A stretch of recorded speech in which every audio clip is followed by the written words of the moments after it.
वचन, सत्य वचन, अमर वचन, जीवित वचन, दिव्य वचन, सत्य वचन, अमर वचन, जीवित वचन।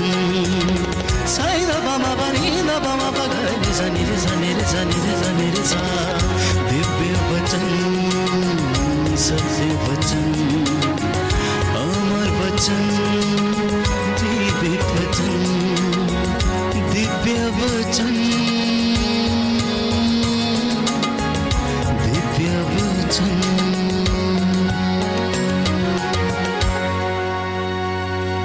पिता पुत्र पवित्र आत्मा के नाम पर आमीन। सुबह को जय यीशु। मेरे प्रिय भाई और बहनों, आज अनेक लोग जब काउंसलिंग के लिए आते हैं उनका एक सवाल रहता है, मेरे विषय में प्रभु की क्या योजनाएं हैं, प्रभु मेरे जीवन से क्या चाहते हैं, प्रभु क्या मैं किस तरह प्रभु की सेवा कर सकूं। आप मुझे मार्ग दिखाइए, आप मुझे रास्ता दिखाइए। मेरे प्रिय भाई और बहनों, परमेश्वर जब मनुष्य की सृष्टि की और उन्होंने मनुष्य को पृथ्वी में भेजा, उन्होंने अपना उद्देश्य को पूरा करने के लिए भेजा है। हर एक मनुष्य को जो प्रभु इस पृथ्वी में जन्म होने देता है, वो अपने उद्देश्य को पूरा करने के लिए इस पृथ्वी में भेजता है। यिर्मयाह नबी 1:5 में हम देखते हैं परमेश्वर यिर्मयाह के बारे में क्या कहते हैं। मैंने तुम्हें माता के कोख से पहले ही मैंने चुना है। हम पढ़ेंगे यिर्मयाह नबी 1:5 में हम प्रभु का वचन को पढ़ेंगे। माता के गर्भ में तुमको रचने से पहले, माता के गर्भ में रचने से पहले ही मैंने तुमको जान लिया। मैंने तुम्हें जाना है। तुम्हारे जन्म से पहले ही, तुम्हारा जन्म से पहले ही मैंने तुमको पवित्र किया। मैंने तुम्हें पवित्र किया है। मैंने तुमको राष्ट्र का नबी नियुक्त किया। मैंने तुम्हें नबी के रूप में नियुक्त किया। मेरे प्रिय भाई और बहनों, जब परमेश्वर हमारे लिए योजना बनाते हैं और हमें इस पृथ्वी में भेजते हैं, वो अपनी योजनाओं को हमारे जीवन में पूरा करना चाहते हैं। इसी उद्देश्य से प्रभु हमें पृथ्वी में जन्म होने देते हैं, ताकि उसकी योजना को वो हमारे जीवन में पूरा कार्य कर सके, जिसके माध्यम से उसकी महिमा प्रकट हो जाए। मेरे प्रिय भाई और बहनों, ऐसे ही प्रभु भेड़ बकरियों की तरह हमें पृथ्वी में जन्म होने नहीं देते हैं। हर एक मनुष्य के पीछे परमेश्वर की योजनाएं होते हैं। हर एक मनुष्य को प्रभु एक मिशन कार्य को देते हुए उसको चुनते हैं, उसके जन्म से पहले और उसके जीवन काल में प्रभु उस योजनाओं को प्रकट करते हैं। अभी सवाल ये उठता है मेरे प्रिय भाई और बहनों, हम परमेश्वर की योजनाओं को हम कैसे जान पाएंगे। मेरे प्रिय भाई और बहनों, प्रभु का वचन में हम पढ़ते हैं यिर्मयाह नबी 29:11 में हम प्रभु का वचन को पढ़ते हैं। यिर्मयाह नबी 29:11 में हम कैसे प्रभु के योजनाओं को पहचान पाएंगे और किस तरह हम प्रभु के योजनाओं को अपने जीवन कार्य में पूरा कर सकते हैं। पढ़ेंगे। क्योंकि मैं तुम्हारे लिए निर्धारित अपनी योजनाएं जानता हूँ, यह प्रभु की वाणी है। क्योंकि मैं तुम्हारे बारे में अपनी योजनाएं जानता हूँ। आगे, तुम्हारे हित की योजनाएं, अहित की नहीं। प्रभु हमारे हर एक इंसान के लिए, आपके लिए, मेरे लिए उसने एक उज्जवल भविष्य बनाया है।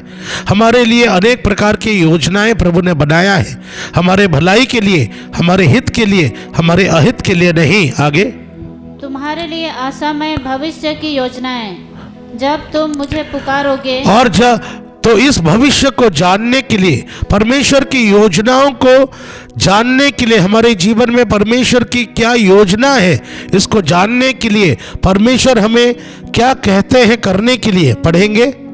जब तुम मुझे पुकारोगे, जब तुम प्रभु से पुकारोगे और मुझसे प्रार्थना, प्रभु से प्रार्थना करोगे, तो मैं तुम्हारी प्रार्थना सुनूंगा। मैं तुम्हारी प्रार्थनाओं को सुनूंगा। जब तुम मुझे ढूंढोगे, जब तुम सारे हृदय से प्रभु की खोज करोगे, तो मुझे पा जाओगे। तुम ईश्वर को पाओगे। यदि तुम मुझे संपूर्ण हृदय से ढूंढोगे, अगर तुम सारे हृदय से प्रभु की खोज करोगे, प्रभु से प्रार्थना करोगे, तो मैं तुम्हें मिल जाऊंगा। यह प्रभु की वाणी है। और मैं तुम्हारा भाग्य पलट और मैं तुम्हारा भाग्य पलट दूंगा। प्रार्थना के माध्यम से, और सारे दिल से प्रभु की खोज करने के माध्यम से हम प्रभु की योजनाओं को जान पाएंगे और प्रभु अपनी योजनाओं को हमारे जीवन में पूरा कर सकता है। मेरे प्रिय भाई और बहनों, स्तोत्र ग्रंथ 32 पद संख्या 8 में आज अनेक जवान लड़का लड़की लोग नहीं जान पाते हम किस दिशा में जाना है, हमको कौन सा मार्ग पर चलना है, प्रभु हमारे लिए क्या योजनाएं बनाए हैं। आज जवान लड़का लड़की लोग कंफ्यूज्ड हैं। अनेक लोग आज अपने जीवन काल में नहीं जान पाते हैं हमें किस उद्देश्य से भेजा गया है। और इसीलिए स्तोत्र ग्रंथ 3 पद संख्या 8 में हम प्रभु का वचन को पढ़ेंगे। मैं तुम्हें शिक्षा दूंगा, मैं तुम्हें शिक्षा दूंगा, तुमको मार्ग दिखाऊंगा, मैं तुम्हें मार्ग दिखाऊंगा, तुम्हें परामर्श दूंगा, मैं तुम्हें परामर्श दूंगा और तुम्हारी रक्षा करूंगा। और मैं तुम्हें मार्ग दिखाऊंगा किस मार्ग पर चलने के लिए। ये प्रभु स्वयं आपसे बातचीत करेंगे, प्रभु स्वयं अपनी योजनाओं को प्रकट करेंगे। जब आप प्रार्थना में प्रभु से प्रार्थना करोगे, सारे दिल से प्रभु की खोज करोगे, तो प्रभु आपसे बातचीत करेंगे और अपनी योजनाओं को आपके जीवन में प्रकट करेंगे। मेरे प्रिय भाई और बहनों, इन वचनों को समझाने के लिए मैं अपना जीवन का छोटी सी गवाही में बताना चाहता हूँ। जब मैं 100% अंधा हो गया, डॉक्टर ने कहा तुम्हारा कोई इलाज नहीं हो सकता है।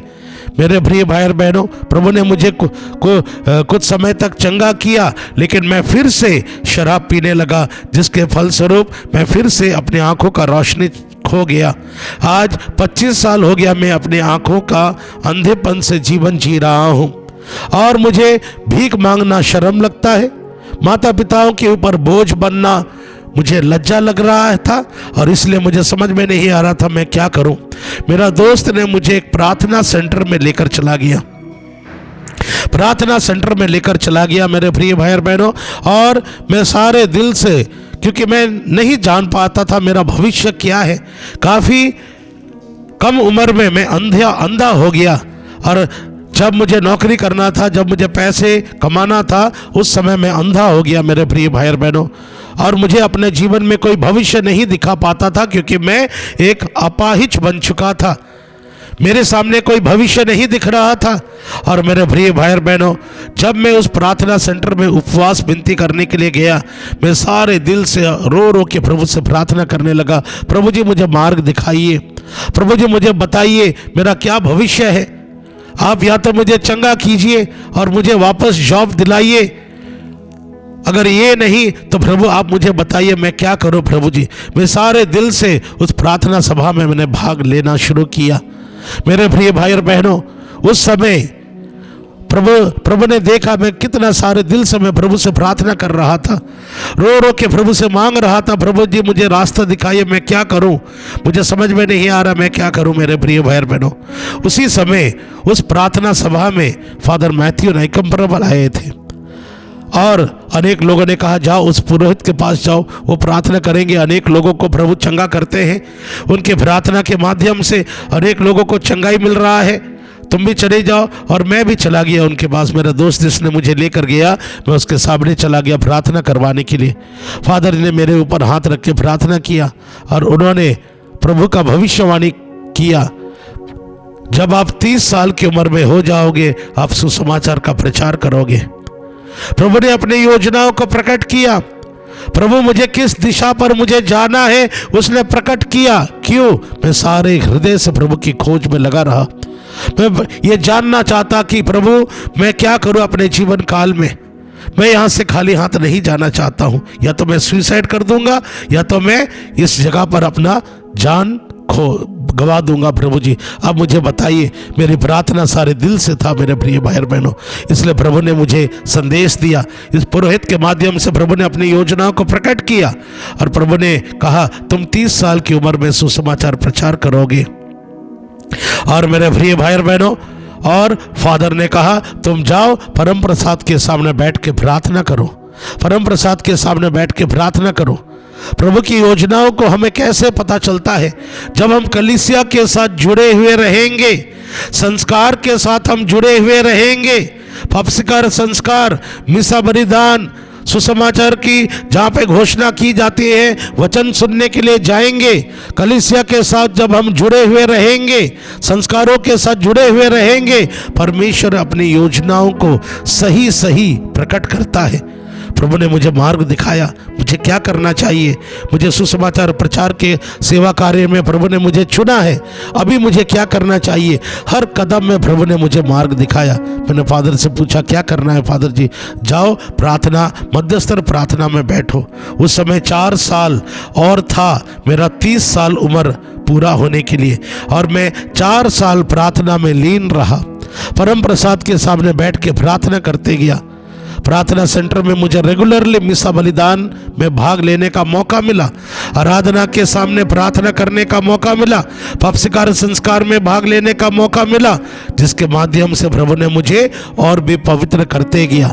इन संस्कारों के माध्यम से, कलीसिया के माध्यम से प्रभु ने मुझे पवित्र करते गया। इसलिए यिर्मयाह नबी 1:5 में प्रभु का वचन कहता है, मैंने तुम्हें पवित्र किया। जब प्रभु अपने योजनाओं को प्रकट करते हैं, उनका सबसे पहला कार्य क्या होता है? आपको पवित्र करना।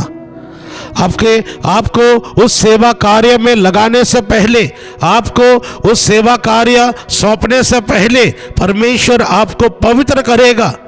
हर प्रकार के बुरे आदतों से, हर प्रकार के बुरे कमजोरियों से प्रभु आपको पवित्र करेगा।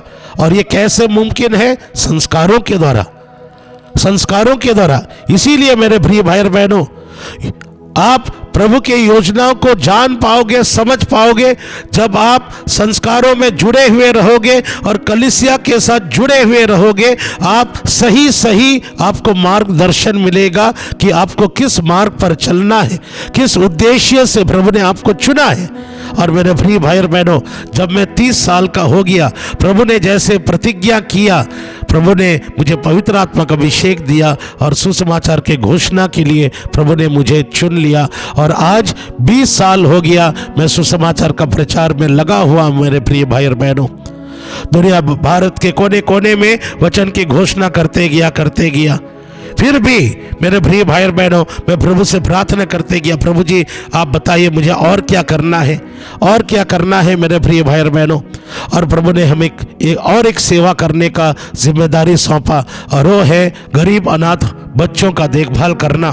प्रवक्ता ग्रंथ 4:10, एक दिन प्रार्थना करने पर प्रभु ने ये वचन दिया, प्रार्थना करने पर प्रभु ने ये संदेश दिया। प्रवक्ता ग्रंथ 4:10, जब सुसमाचार प्रचार के कार्य में लगे रहे मेरे प्रिय भाई और बहनों, प्रभु ने और एक सेवा कार्य हमें जिम्मा दिया, और वो है प्रवक्ता ग्रंथ 4:10 को पढ़ेंगे। अनाथों के दयालु पिता बनो और पति की तरह उनकी माता के सहायक बनो। अनाथों का दयालु पिता बनो और विधवाओं का रक्षक बनो। मेरे प्रिय भाई और बहनों, सुसमाचार प्रचार करते करते प्रभु ने हमें और एक सेवा कार्य करने के लिए कहा, और वो है अनाथ बच्चों का देखभाल करो। और इसीलिए आज हमारे आश्रम में इन बच्चों का परवरिश परमेश्वर हमें जिम्मा दिया है, इनका देखरेख करने के लिए। इसी तरह धीरे धीरे परमेश्वर अपनी योजनाओं को प्रकट करते हैं। परमेश्वर यही चाहता है कि जब हम सेवा कार्य में लगे रहें, हम प्रभु के प्रति ईमानदार रहें। सुक्ति ग्रंथ 9:22 में हम प्रभु का वचन को पढ़ते हैं। सुक्ति ग्रंथ 19:22 में हम प्रभु का योजना को पढ़ेंगे। प्रभु के बारे में हम जानते हैं। सुक्ति ग्रंथ 19:22 को पढ़ेंगे।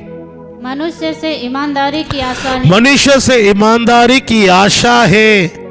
हर कदम में अगर आप प्रभु के प्रति ईमानदार रहोगे, अपना जीवन को पवित्र रखोगे, और प्रभु आपको ईमानदार पाएगा। प्रभु आपके जीवन में अपने योजनाओं को प्रकट करेगा जब प्रभु परीक्षाओं के द्वारा आपको ईमानदार पाएगा। इसलिए प्रभु का वचन में लिखा है, प्रभु का यही इच्छा, प्रभु से ईमानदारी की आशा है। मेरे प्रिय भाई और बहनों, हम जितना प्रभु पर श्रद्धा रखेंगे, जितना प्रभु के प्रति ईमानदार रहेंगे, धीरे धीरे प्रभु अपने योजनाओं को प्रकट करेंगे और अपने योजनाओं को हमारे जीवन में वो कार्य होने देंगे और हमें वो इस्तेमाल करेंगे। रोमे के पत्र 12:6 में हम देखते हैं, आज देखते हैं प्रभु के सेवा कार्य में अनेक लोग लगे हुए हैं। कोई पुरोहित बनता है, कोई धर्म बहन बनता है, कोई गीत भजन गाने में प्रभु की सेवा में लगे हुए हैं, कोई प्रचार के काम में लगे हुए हैं, कोई सेवा कार्य में लगे हुए हैं। जिनको प्रभु ने चुना है, जिनको प्रभु ने बुलाया है, वो नाना प्रकार के सेवा कार्य में उनको योग्य बनाता है और उस सेवा कार्य में परमेश्वर उनको लगाता है। रोमे के पत्र 12 पद संख्या 6 में हम प्रभु का वचन को पढ़ेंगे। हमको प्राप्त अनुग्रह के अनुसार हमारे वरदान भी भिन्न भिन्न होते हैं। हमको प्राप्त अनुग्रह के माध्यम से प्रभु हमें अलग अलग प्रकार का सेवा कार्य करने के लिए हमें चुनते हैं। मेरे प्रिय भाई, मुझे देखिए, मैं एक अंधा हूँ। क्या एक अंधे आदमी सुसमाचार का प्रचार कर सकता है? क्या एक अंधा आदमी अनाथों का देखभाल कर सकता है? अगर मेरे जीवन में ये कार्य कर पा रहा हूँ, हमको प्राप्त की गई अनुग्रह, ये प्योरली ग्रेस है, प्रभु का कृपा से मैं कर पा रहा हूँ। अपने बुद्धि पर नहीं, अपने सामर्थ्य पर नहीं, अपने टैलेंट पर नहीं, मेरे प्रिय भाई बहनों, प्रभु का सामर्थ्य और शक्ति से ये सेवा कार्य को मैं कर पा रहा हूँ। इसीलिए सुसमाचार प्रचार में लगा हूँ और सेवा कार्य को मैं कर पा रहा हूँ, मेरे प्रिय भाई बहनों। इसीलिए बाइबल का वचन में लिखा है, हमको प्राप्त अनुग्रह जो प्रभु देता है। हर एक मनुष्य के जीवन में प्रभु अलग अलग प्रकार के योजनाएं बनाते हैं और उनको अलग अलग सेवा कार्य के लिए चुनते हैं, और इस सेवा कार्य को पूरा करने के लिए परमेश्वर अलग अलग प्रकार के अनुग्रह देते हैं अपने सेवा कार्य को संपन्न करने के लिए। आगे पढ़ेंगे। हमें भविष्यवाणी का वरदान मिला तो विश्वास के अनुरूप उसका उपयोग करें। सेवा कार्य का वरदान मिला, किसी को भविष्यवाणी करने का वरदान मिलता है, किसी को सेवा कार्य करने का वरदान मिलता है। आगे, तो सेवा कार्य में लगे रहे। शिक्षक शिक्षा देने में और उपदेशक उपदेश देने में लगे। किसको शिक्षा देने के लिए प्रभु चुनते हैं, किसको सुसमाचार के प्रचार के लिए चुनते हैं। आगे, दान देने वाला उदार हो। कोई लोगों को प्रभु दान देने के लिए चुनते हैं, उनको दान दक्षिणा देने के लिए प्रभु उनका दिल को उद्धार बनाता है। आगे, अध्यक्ष कर्मठ होकर हो और परोपकारक प्रसन्नचित हो। हाँ, तो मेरे प्रिय भाई और बहनों, हम देखते हैं प्रभु के कृपा के और अनुग्रह के द्वारा प्रभु अलग अलग प्रकार के लोगों को चुनते हैं, अपनी योजनाओं को प्रकट करते हैं और उनको कृपाएं देते हैं और अपने सेवा कार्य में लगाते हैं। और ये सेवा कार्य मेरे लिए, आपके लिए क्या है, इसको जानने के लिए हमको पहला चीज़ क्या करना है? सारे हृदय से प्रभु की खोज करना है, प्रभु से प्रार्थना करना है। मैं अपने जीवन काल में कैसे प्रभु की खोज किया? जब प्रभु मुझसे आवाज़ लेकर बातचीत नहीं कर रहे थे, मैंने कहा, प्रभु जी आप वचन के द्वारा मुझे बातचीत कीजिए। अब बाइबल के वचनों के द्वारा मैं जानना चाहता हूँ आपका मेरे लिए योजना क्या है। और मैं दूसरे लोगों को कहता था मेरे लिए बाइबल पढ़ो, और नया नियम को लेकर एक एक वचन को मैं ध्यान से सुनता था, यही सोच के कि प्रभु अपने वचनों के द्वारा मुझसे बातचीत करेंगे, अपने वचनों के द्वारा अपनी योजनाओं को प्रकट करेंगे। इसी तरह मैं सारे हृदय से प्रभु की खोज करता था। इसके लिए मैं न दिन या रात नहीं देखता था। रात को 12 बजे 1 बजे उठ के मैं रो के प्रभु से प्रार्थना करता था, प्रभु जी मुझे बताइए, मेरा मार्गदर्शन दीजिए। तो हमारी प्रार्थना, हमारी पुकार सारे दिल से होती है, प्रभु उसका उत्तर देता है। ऐसे कोई नहीं है कि जिन्होंने प्रभु को पुकारा और प्रभु ने उनको मदद नहीं किया, प्रभु ने उनको मार्ग नहीं दिखाया। हमारा ईश्वर जीवित है मेरे प्रिय भाई और बहनों। जो प्रभु ने मुझे इस सेवा कार्य तक पहुंचाया, वो प्रभु आपको भी मदद कर सकता है। आज अनेक लोग प्रार्थना सभा में आते हैं, संस्कारों में भाग लेते हैं और अनेक लड़का लड़कियों को प्रभु पुरोहित और धर्म बहन बनने का बुलावा भी देते हैं, और वे लोग अपने बुलावा को पहचान पाते हैं जब वे प्रार्थना सभा में भाग लेते हैं, संस्कारों में भाग लेते हैं। मेरे प्रिय भाई और बहनों, इब्रानी 5 पद संख्या 1 और 2, एक बार ऐसे हुआ मेरे प्रिय भाई और बहनों, प्रार्थना सभा में परमेश्वर ने संदेश दिया, प्रभु 2 लड़कियों को चुन रहे हैं अपने सेवा कार्य के लिए, धर्म में, रिलीजियस लाइफ के लिए। और जैसे प्रभु ने यह संदेश दिया, दो लड़की बाद में आए और उन्होंने कहा, ब्रदर जी, सिस्टर जी, क्या हम सिस्टर बनना चाहते हैं? क्या ये बुलावा हम लोग के लिए है? और ये संदेश पाने के बाद परमेश्वर ने ये दोनों लड़की को चुन लिया। आज वे लोग सिस्टर बनने के लिए समाज में चले गए मेरे प्रिय भाई और बहनों, और बहुत अच्छे अपने बुलावे के अनुसार अपना कार्य को कर रहे हैं मेरे प्रिय भाई और बहनों। इब्रानी 5 पद संख्या 1 और 2 पढ़ेंगे।